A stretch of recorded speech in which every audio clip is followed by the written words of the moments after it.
Tonight, we revisit a case that has haunted the American public for decades. A case where fame, violence, and the fragile truth collided under the brightest spotlight. And even now, years later, one question still lingers. How did a brutal double murder turn into one of the most divisive trials in modern history?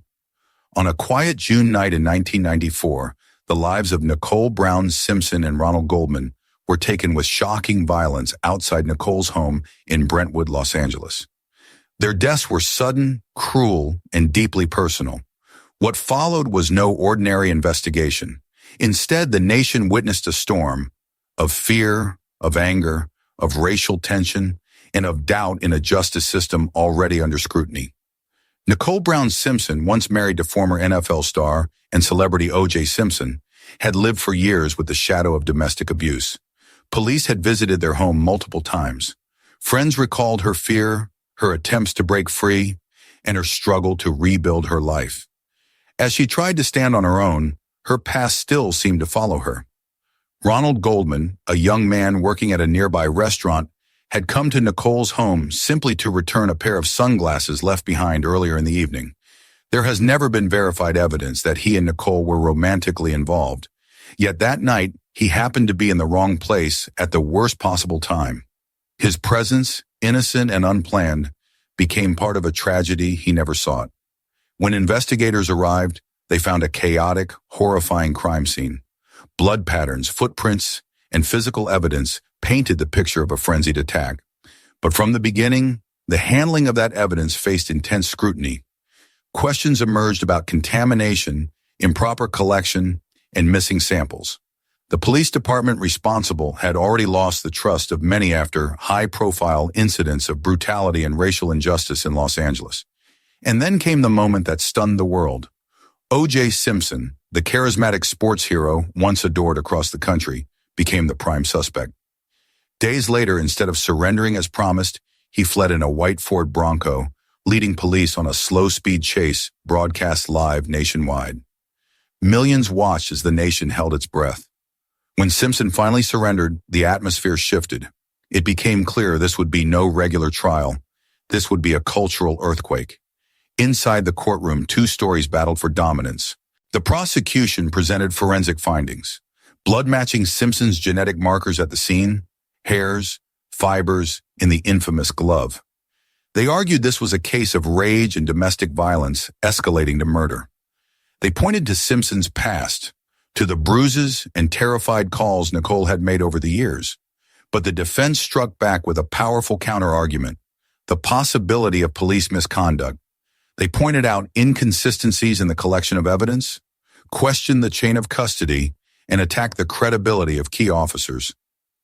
The most dramatic moment came when Detective Mark Foreman was confronted about racist statements he had made in the past. When asked whether he had ever planted evidence, he invoked his Fifth Amendment right. That single moment landed like a thunderclap across the courtroom. And so, the case shifted. For many watching, it was no longer simply about whether Simpson committed the murders. It became a test of trust and mistrust in the police, especially in a city still burning from the memory of Rodney King. For some, this trial symbolized a system that had failed their communities repeatedly. For others, it felt like justice slipping away from two innocent victims. The defense emphasized that the timeline was tight. Too tight, they argued, for Simpson to commit two murders, clean himself, return home, and prepare for an overseas trip. They argued that the lack of significant blood inside Simpson's home or plumbing raised questions.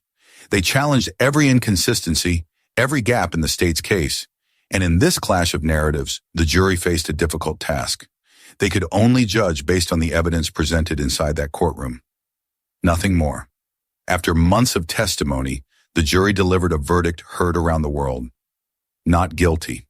The reaction was immediate and deeply divided. Some celebrated, believing the justice system had finally acted fairly toward a black defendant in a country marked by racial inequality. Others mourned, convinced that a guilty man had slipped away. But for the families of Nicole Brown Simpson and Ronald Goldman, the verdict brought no relief. Two lives were gone. Their loved ones would never return. 2 years later, in civil court, where the burden of proof is lower, O.J. Simpson was found liable for their deaths. The jury awarded large damages to the families. While the civil ruling provided a formal acknowledgement of responsibility, it could not heal the wounds left behind. Over the years that followed, documentaries, books, and interviews revisited the case, uncovering more details and shedding new light on old evidence. Many legal experts now argue that the criminal trial was overwhelmed by prejudice, both against Simpson and against the police. Others believe the failure lay in forensic procedures that allowed too much reasonable doubt, and still others insist that behind all the controversy remains a simple truth. 2 people were murdered, and the full story of what happened that night remains clouded by the failures surrounding the investigation. Yet the trial's legacy stretches far beyond the courtroom. It forced America to confront its deep tensions about race, policing, celebrity, and justice. It showed how a single case can carry the weight of generations of pain, and it revealed how the media, eager for spectacle, can turn tragedy into entertainment, overshadowing the human suffering at its core. For many in the Black community at the time, the verdict symbolized a rare moment when a system that had long treated them unfairly seemed to acknowledge their experiences. Even if that moment came through a case filled with painful contradictions. For others, this symbolism felt like an injustice of its own, because 2 innocent people had been killed, and the focus had shifted to something larger than their lives. In the end, the story of O.J. Simpson, Nicole Brown Simpson, and Ronald Goldman is not just a crime story. It is a mirror reflecting the complexities of American society. It is a reminder that justice is not only a legal process, but a social one, shaped by history, prejudice, and the human heart. As we look back, we remember Nicole and Ronald not as symbols, but as real people whose lives were violently taken. We remember the fear Nicole lived with, the kindness Ronald showed that night, and the tragedy that unfolded at a quiet home in Brentwood. And we are left with a question that still echoes today.